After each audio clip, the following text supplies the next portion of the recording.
The laugh hit the table like cutlery dropped on stone, too loud, too synchronized.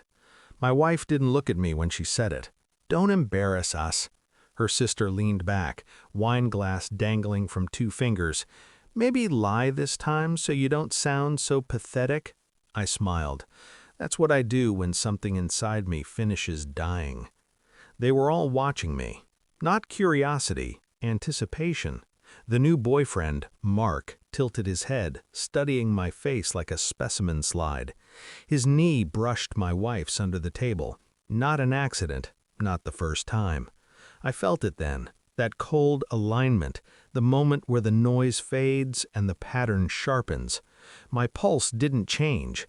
That worried me more than anger ever could. "Work?" he asked again, politely, like he didn't already know. I folded my napkin once, precisely. Inside my chest, something clicked into place, a door locking, or opening.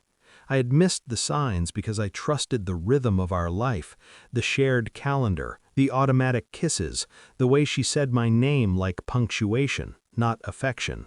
But betrayal doesn't announce itself, it edits reality quietly.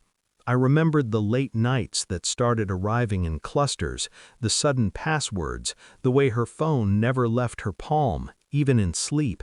And now this, her sister's boyfriend finishing her sentences, her laughter landing half a beat too late, the stares, sharp, collective, waiting for me to play my role, the harmless husband, the underachiever, the punchline. Mark's cufflinks caught the light, custom, expensive, not new money, but not clean either.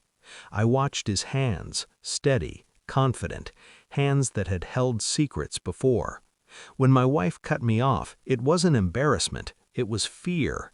She didn't want me talking, not about work, not about anything, because if I spoke freely, I might say the wrong truth.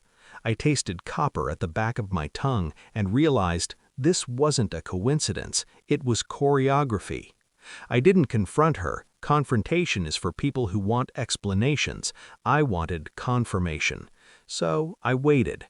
I watched the metadata on our shared photos, tracked anomalies in timestamps, followed transactions that didn't belong to us.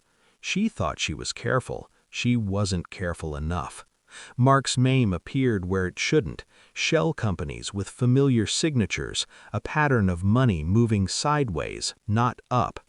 I pulled phone records, not illegally. Nothing I do is illegal. I mapped routes, lunch breaks that overlapped too neatly, hotels paid in cash, then reimbursed through a consultancy that didn't exist. At home, I smiled. I cooked. I listened.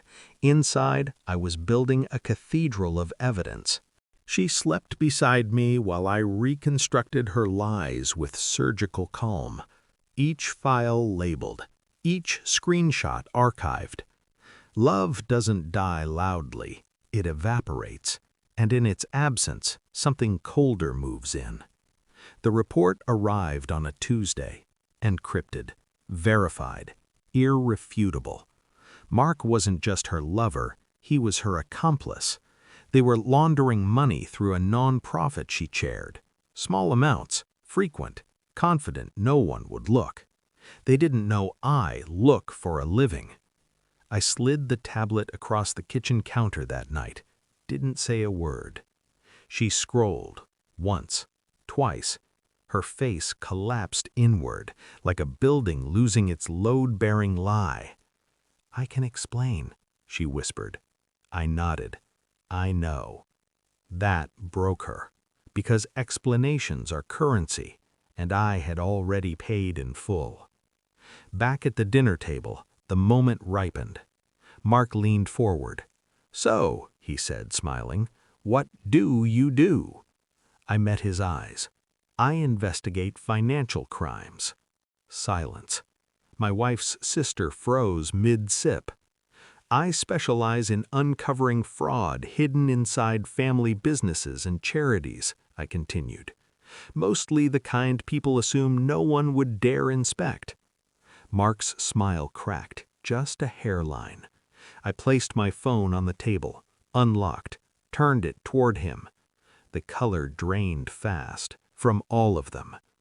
"I was going to report this tomorrow," I said softly, "but since we're family—" I stood, folded my napkin.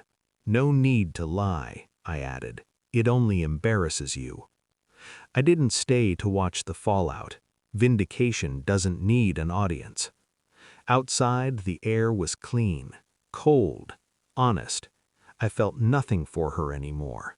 No rage, no grief, just clarity. Some people mistake silence for weakness. They don't realize it's where the sharpest decisions are made. I walked away lighter, carrying only what was true. And that was enough.